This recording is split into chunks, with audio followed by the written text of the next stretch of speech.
Hi friends, welcome back to అక్క చెల్లి ఒక కూతురు. ఎప్పట్లా కాకుండా కోడిగుడ్డుతో ఇలా డిఫరెంట్గా ట్రై చేద్దామా అండి.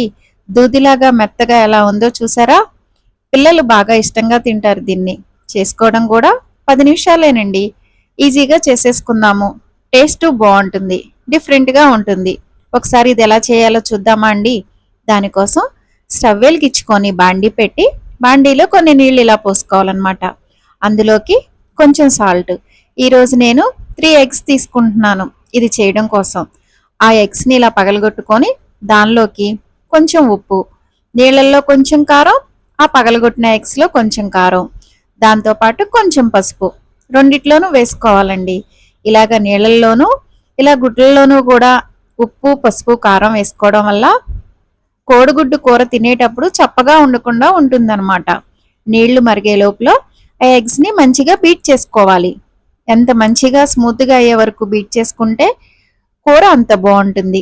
ఇప్పుడు నీళ్లు మంచిగా మరిగాయి కదండి, మనం బీట్ చేసుకున్న ఎగ్స్ అన్నీ ఉన్నాయి కదండి, దాన్ని ఒకవైపు నుండి నిదానంగా మొత్తం వంపేసుకోవాలి ఆ నీళ్ళల్లోకి. చూడండి, వీడియోలో చూపిస్తున్నాను. నిదానంగా బీట్ చేసుకున్న ఎగ్స్ అన్ని అలా నీళ్ళల్లోకి ఒకవైపు నుండి మొత్తం వంపేసుకోవాలండి. చూసారా, వీడియోలో చూపిస్తున్నాను. అలా నిదానంగా వంపేసుకున్న తర్వాత దాన్ని ఏమీ కదల్చకుండా మూతబెట్టి ఉడికించుకోవాలన్నమాట. అది నీళ్ళల్లో ఉడుకుతుంది. కొంచెం సేపు అయిన తర్వాత, అంటే 3 నిమిషాలు అయిపోయిన తర్వాత మళ్ళీ మూత తీసి చూపిస్తాను. అది ఎలా ఉందో చూసారా? ఇలా ఉబ్బిపోయి ఎంత బాగుందో కదండి. ఇప్పుడు ఒకసారి చెక్ చేశాను. కొంచెం పచ్చిగా ఉన్నట్టు అనిపించి మళ్ళీ మూత పెట్టాను. ఇంకొక 2 నిమిషాల తర్వాత పూర్తిగా ఉడికిపోయిందండి. ఇప్పుడు ఇందులో కొంచెం నీళ్లు ఉన్నాయి కదండి, ఆ నీళ్ళన్నీ పూర్తిగా వంపేయాలండి. ఆ నీళ్ళల్లో ఉంచకూడదు దీన్ని. నీళ్ళన్నీ పూర్తిగా వంపేసుకున్న తర్వాత చూడండి ఇలా ఉంటుందన్నమాట.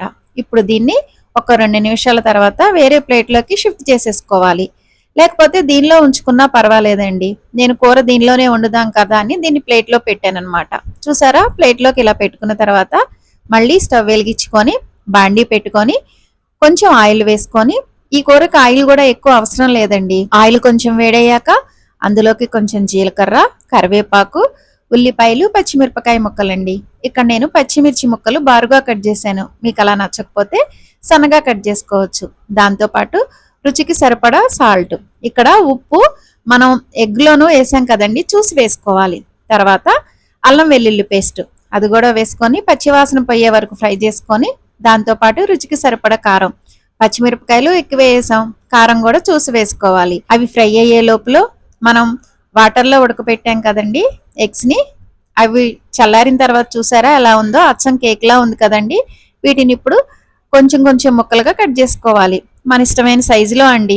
దీన్ని ముక్కలుగా కట్ చేసుకోవాలని ఏమీ లేదు. మనం ఒకసారి అటు ఇటు తిప్పినా ముక్కలు అయిపోతుంది అనమాట. నేనే బాగుంటుంది కదా చూడ్డానికని ఇలా ముక్కలుగా కట్ చేశాను. దీన్ని ఉప్పు కారం చల్లుకొని స్నాక్లా అయినా తినొచ్చండి, అలా అయినా బాగుంటుంది. కానీ మనం ఇప్పుడు కూర వండుతున్నాం కదా, అందుకే కూర కోసం దీన్ని వాడుతున్నాం అనమాట. పిల్లలకి ఇలా నీళ్ళల్లో ఉడకపెట్టి పైన ఉప్పు కారం కొంచెం చాట్ మసాలా చల్లివ్వండి, సూపర్గా తినేస్తారు. ఇలాగా మంచిగా ఫ్రై అయిపోయిన ఉల్లిపాయ ముక్కల్లో మనం కట్ చేసుకొని చిన్న చిన్న ముక్కలుగా చేసుకొని రెడీగా ఉంచుకున్నాం కదండి, వాటిని వేసుకొని మంచిగా కలుపుకొని మూత పెట్టుకొని ఒక 2 నిమిషాలు ఫ్రై చేసుకోవాలండి. ఇవి ఒకసారి ఉల్లిపాయ ముక్కల్లో వేసాక ఎక్కువసేపు ఫ్రై చేయాల్సిన అవసరం లేదండి. ఇప్పుడు మూత పెట్టేసుకొని 2 నిమిషాలు మగ్గించుకుందామా అండి. తర్వాత మూత తీసి దీనిలోకి కొంచెం గరం మసాలా అది వేసుకొని మళ్ళీ ఒకసారి కలుపుకొని, ఇప్పుడు ఉప్పు కారం అంతా సరిపోయిందో లేదో అని చెక్ చేస్తున్నానండి. ఒకసారి చెక్ చేస్తే అంతా కరెక్ట్గా సరిపోయిందనమాట. ఇంకా లాస్ట్లో కొత్తిమీర చల్లుకొని ఇంకొక నిమిషం ఫ్రై చేసుకుంటే కూర రెడీ అయిపోయినట్టేనండి. నేను చెప్పినట్టే 10 నిమిషాల్లో కూర అయిపోయింది కదండి.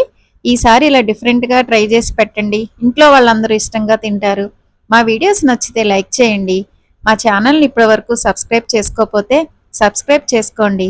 Thanks for watching.